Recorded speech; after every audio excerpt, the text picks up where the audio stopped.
Hello students, welcome to my YouTube channel Rising Sun. Today we will discuss the concept about break-even analysis, break-even point, which is related to marginal costing. So today we are discussing the chapter marginal costing. In that we would be focusing upon the topic that is break-even analysis.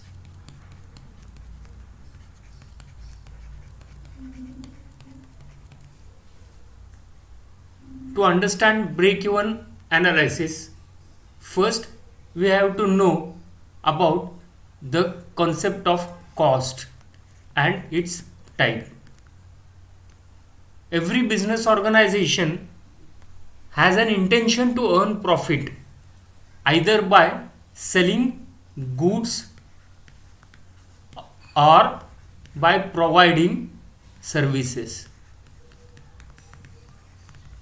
Main objective of any organization is earning profit that would either be earned by manufacturing and selling the goods or by providing services. In any case, an organization has to incur cost. To earn revenue, any organization will have to incur cost. So cost is very important for all the organizations.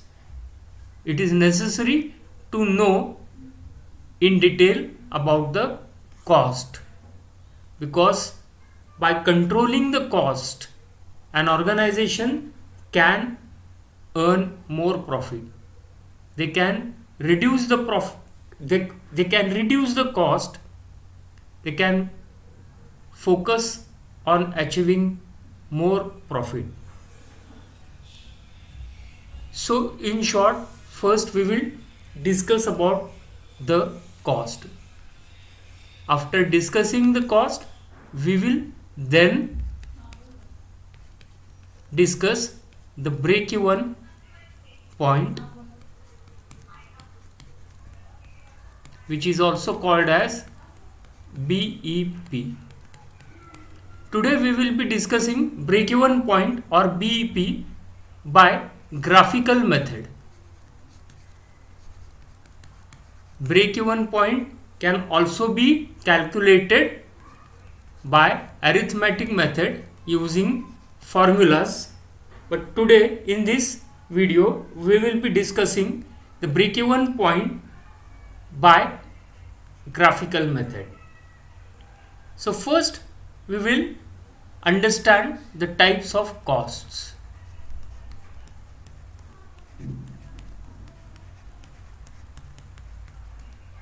Total cost is divided into fixed cost and variable cost. And another type of cost is semi-variable cost.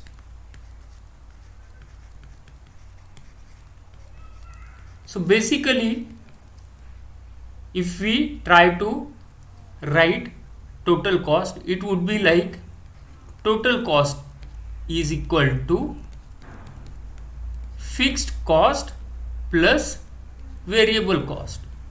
FC is fixed cost and VC is variable cost. So first we have to understand what are fixed costs and what are variable costs.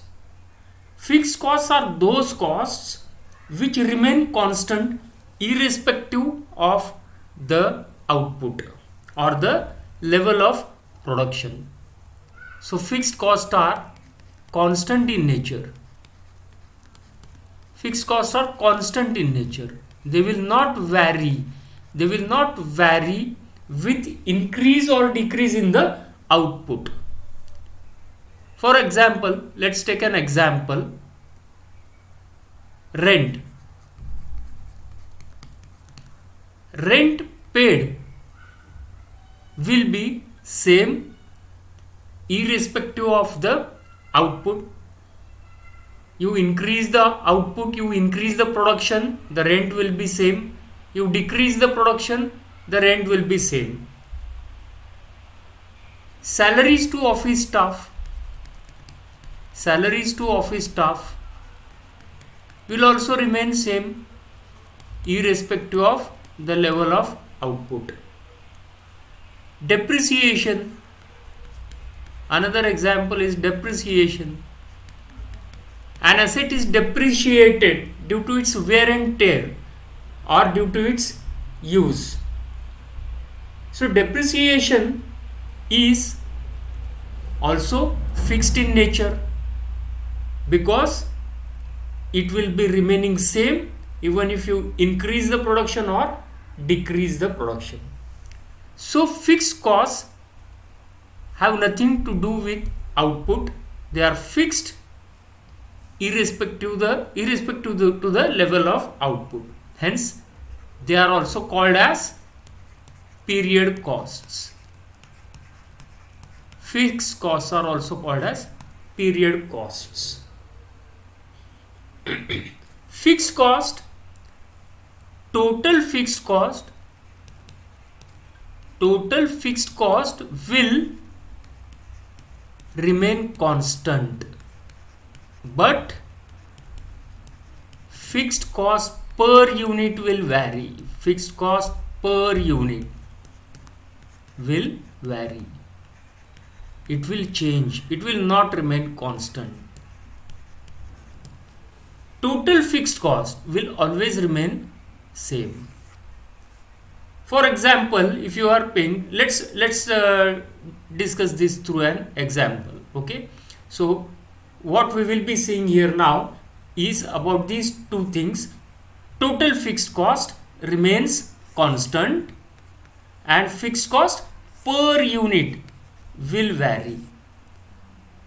It will decrease or increase with changes in output. So let's try to understand this point with an example. In this example, as you can see here, we have taken an example of rent. Suppose an organization is paying rent of rupees 10,000 per month.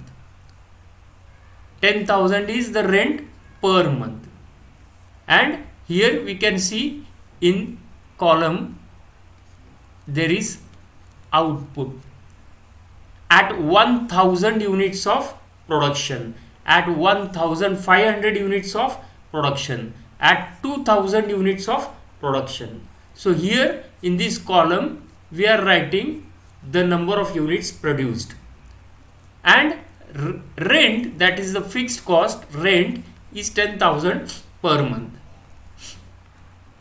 So total fixed cost will be 10,000 at 1000 units produced. Suppose you produce 1000 units, the rent will be the same, it will be 10,000 rupees.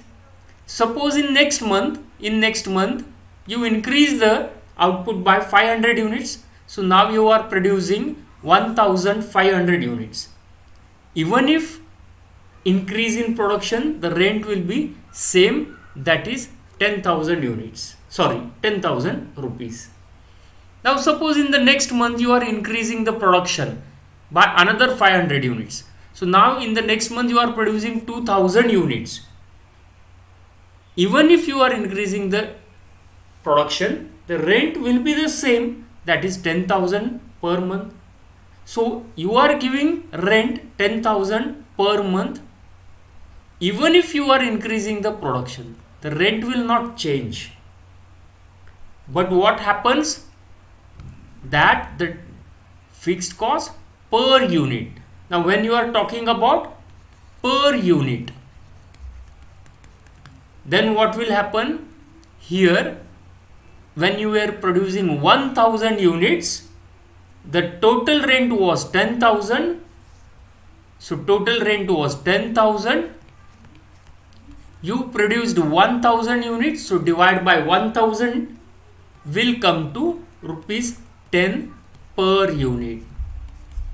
If you divide the total cost by units produced, you will get the, if you divide, I'm sorry, I will repeat it again.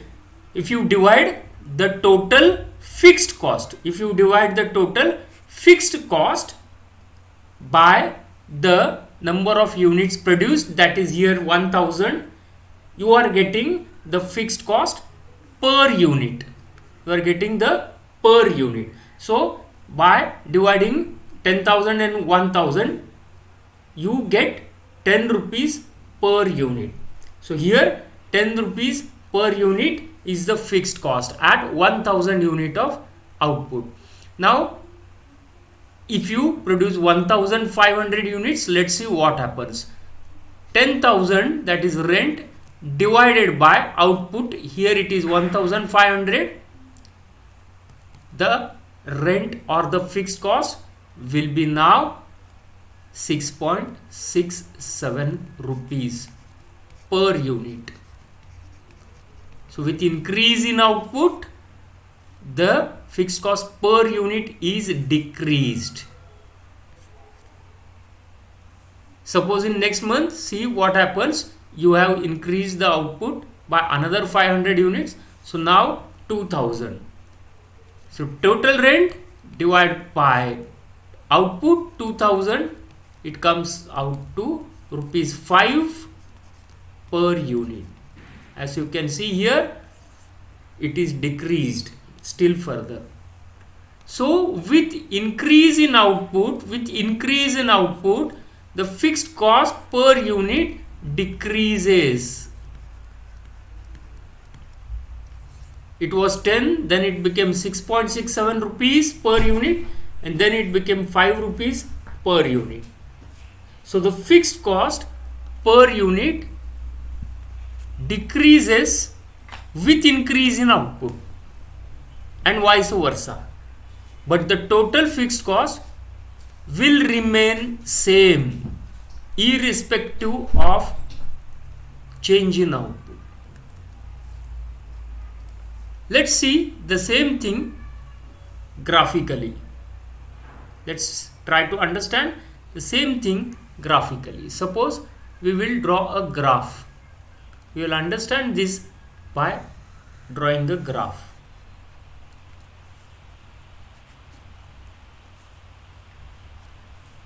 So this is x-axis, y-axis, and now y-axis indicates the fixed cost.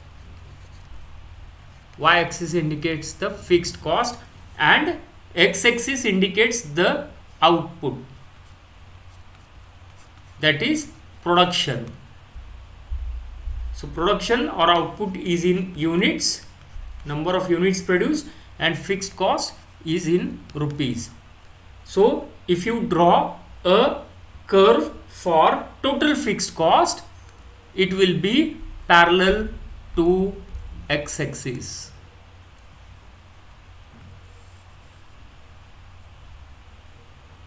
This will be the curve for total fixed cost.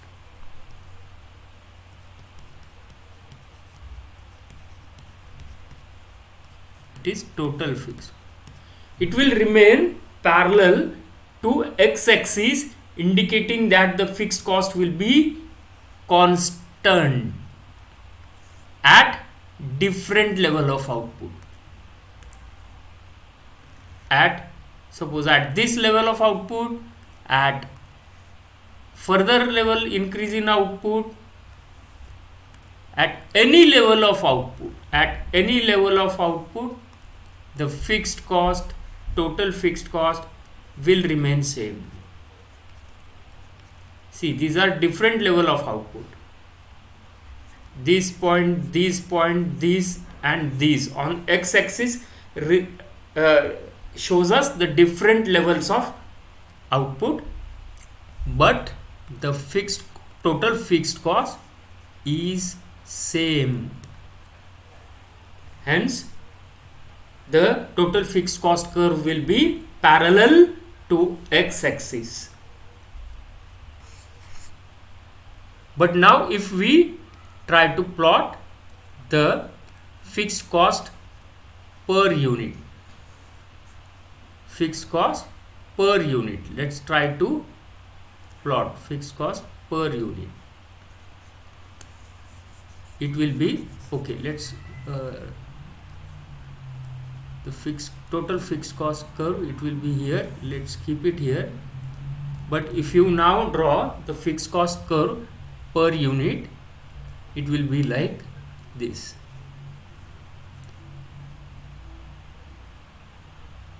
It will drop and again increase.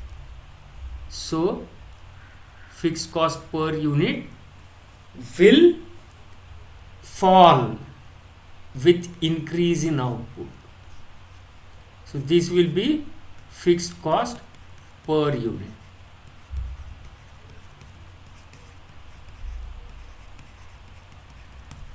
It is fixed cost per unit.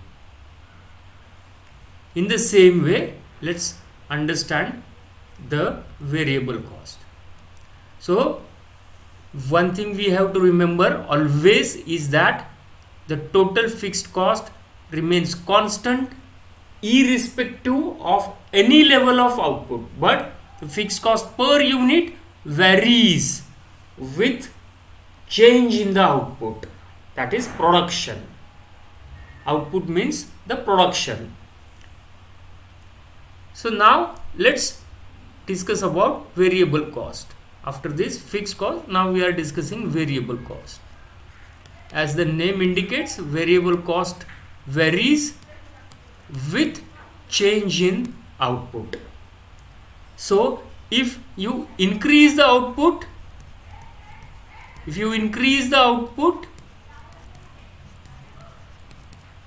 the total variable cost will also increase. The total variable cost will also increase.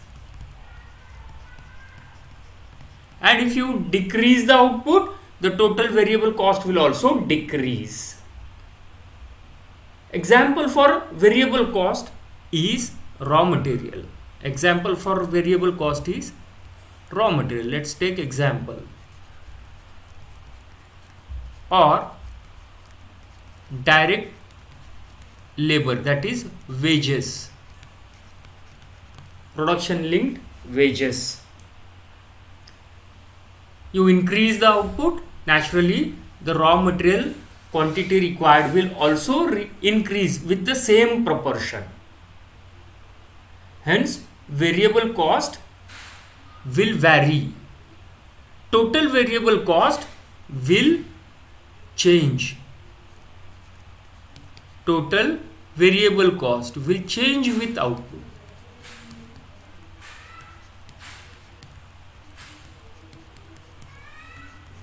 It will change with output. But now if you talk about the variable cost per unit, variable cost per unit will remain same.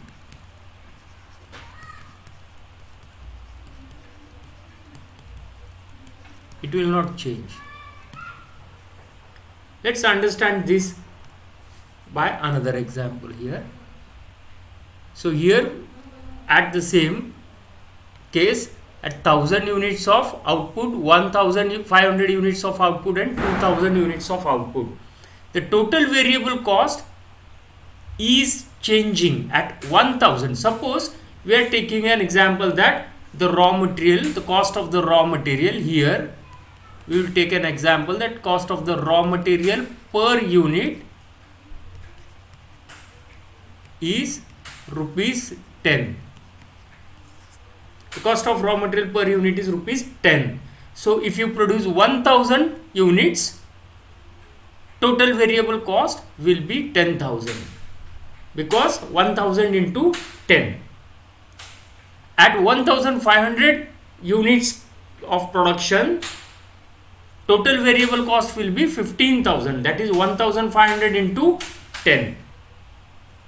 And at 2000 units of production, total variable cost will be 20,000 because it is 2000 into 10.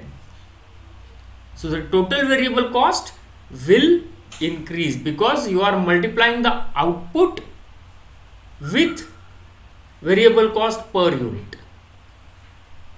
But variable cost per unit at 1000 units of production will be 10. At 1500 units produced, it will be 10, and at 2000 units produced, it will be 10. It will not change. Let's see this.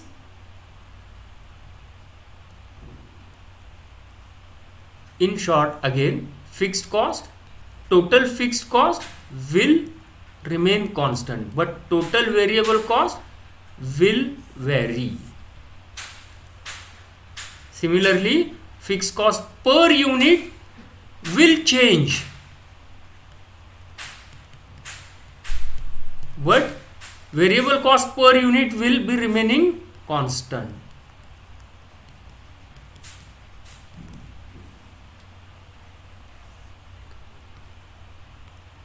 There is another type of cost. We talked about fixed cost, we talked about variable cost. Even another type of cost is semi-variable cost. Semi-variable cost. Semi-variable costs are fixed up to a certain level of output. Semi-variable costs are fixed but up to a certain level of output.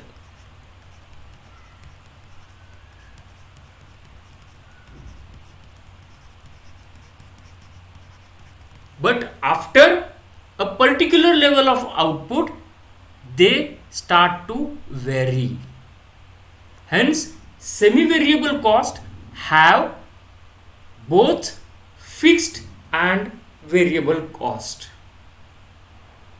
Hence, the semi-variable cost has to be separated into fixed and variable components. So now let's plot another graph on total cost.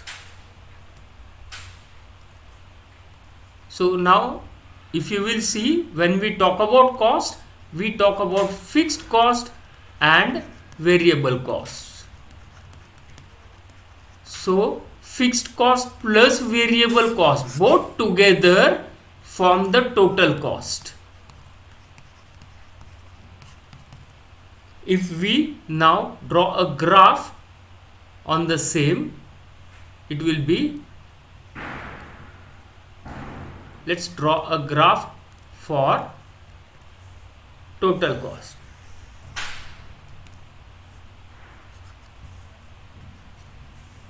Y-axis indicates cost in rupees, x-axis indicates output in units. If we draw a curve for fixed cost, it will be parallel to x-axis. This is my total fixed cost curve, and we will draw a curve for total cost. Let's draw a curve for total cost.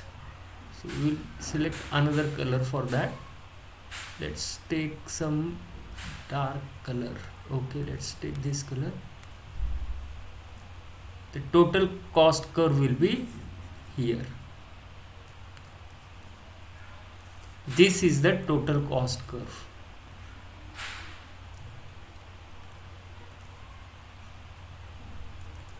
It is the total cost curve.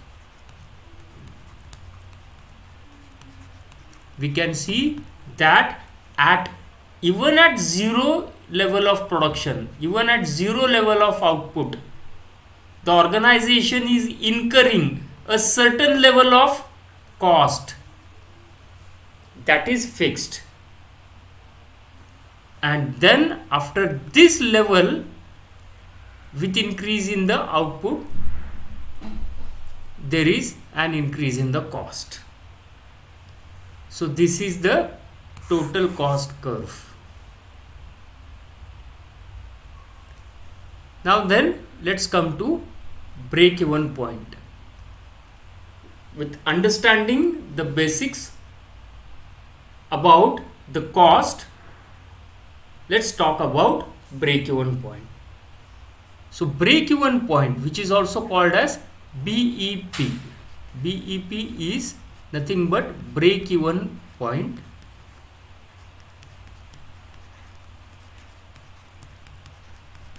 It is that point of output, or it is that point of manufacturing certain level of outputs where an organization reaches a point where it is neither earning any profit nor incurring any loss, which simply means that the revenue generated at that level of output will be equal to total cost. And when I am talking about total cost, it will be nothing but variable cost plus fixed cost. So at break-even point, at that level of output, at that level of quantity manufactured, the revenue generated will be equal to total cost. Hence it is no profit, no loss point. The firm or the organization will not earn any profit, and neither it will incur any loss. So here you can see that the break-even point analysis determines the level of operation which gives no profit, no loss. At this level, total revenue is equal to total cost. At break-even point, total contribution is equal to total fixed cost. Because if the contribution is more than the fixed cost, the firm will earn profit. And if the contribution is less than the fixed cost, the firm will incur loss. So at break-even point, the contribution will be equal to fixed cost. The total contribution will be absorbed by the fixed cost and nothing remains for profit. So let's understand this by a graph. Let's understand this by a graph.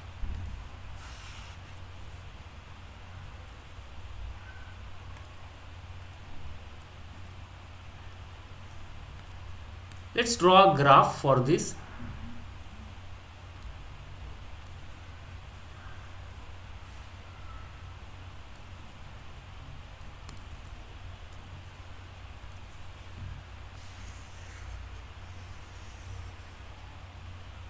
We'll draw a graph for this.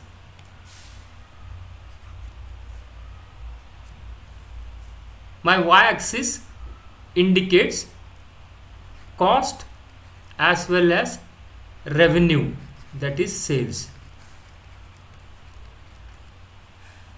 Y-axis indicates the cost and revenue in rupees, and x-axis indicates the output, that is my production level in units. So first we will draw the cost curves. First we will draw the cost curves. Let's draw the cost curve. Let's draw the fixed cost curve.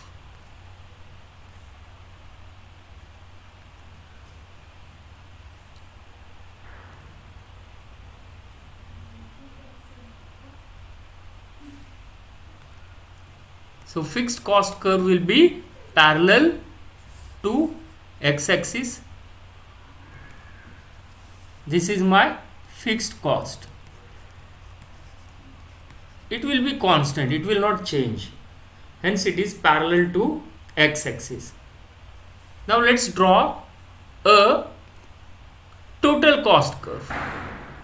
As we discussed, the total cost curve will start at the point where the fixed cost is there. This is my total cost curve. Suppose this is total cost.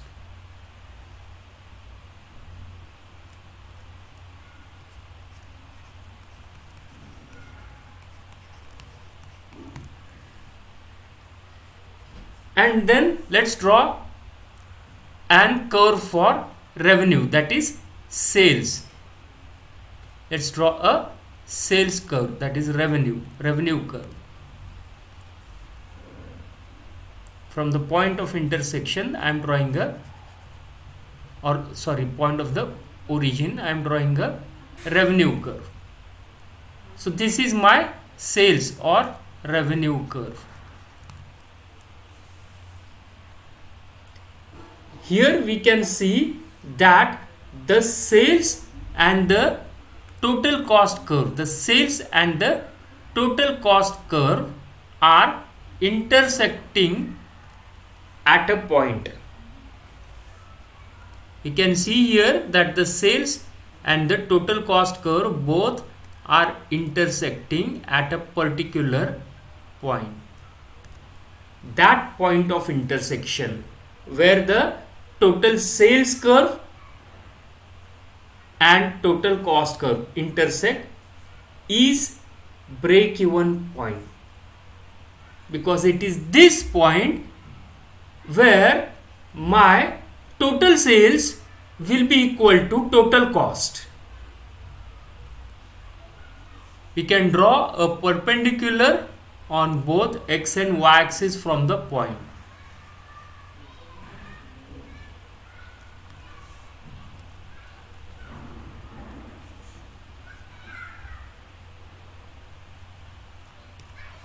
So after drawing a perpendicular, the line intersecting my x-axis, here it indicates the units to be produced to achieve break-even point,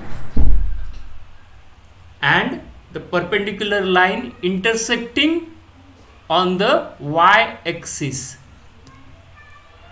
indicates the total sales or revenue generated as well as the total cost.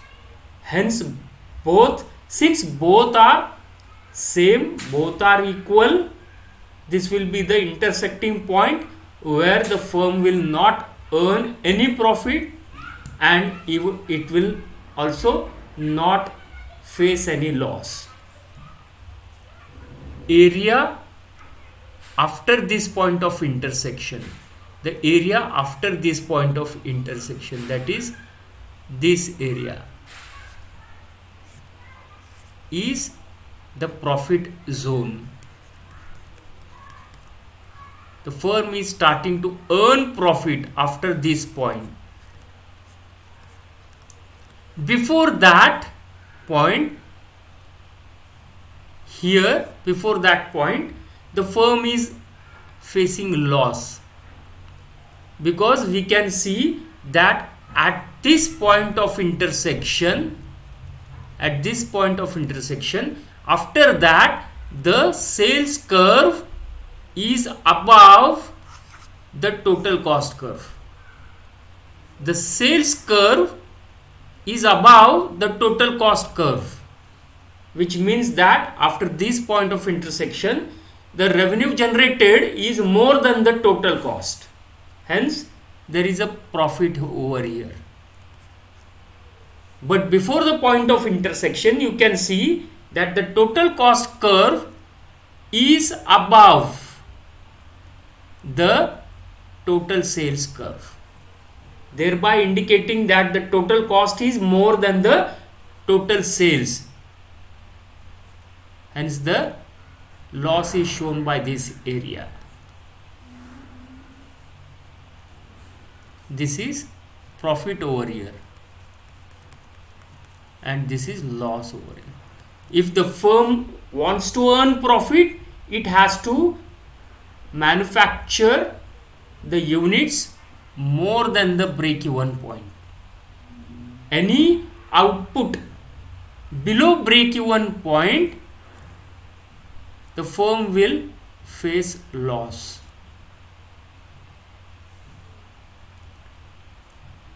This angle which is formed due to the sales and the total cost curve is also called as angle of incidence.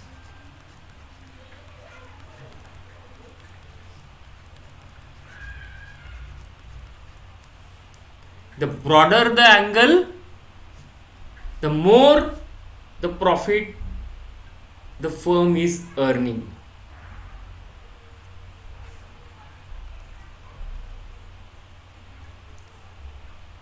So we can also represent this in another way. So here we can see this is the fixed cost, this is the variable cost.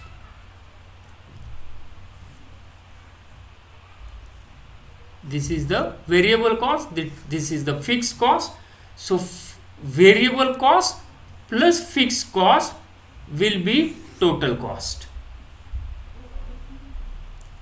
In this way, the break-even point can also be conveniently calculated by graphical method. You can plot on the graph the different levels of output on x-axis and different cost and revenue values on y-axis. So this point of intersection is the break-even point. Any sale, suppose we consider that, or we consider the sale at or revenue at this level of output, at this level of output. Here we can see at this level of output my break-even point is less and actual sale is more. Break-even is less and actual is more. So this is called as margin of safety. It is called as margin of safety. Margin of safety is actual sale minus break-even sale. Margin of safety is nothing but actual sales minus break-even sales. The difference is margin of safety. The more the margin of safety, the more good is for the organization. So students, I hope this video was useful for you to understand break-even point. I have tried to explain it very in simple terms. Hope this video is making your concepts more clear towards break-even point and different types of costs. In my next video, I will be discussing about another important concept of marginal costing. The concept is PV ratio, that is profit volume ratio. If you like this video, please like, subscribe and share this video. Thanks for watching.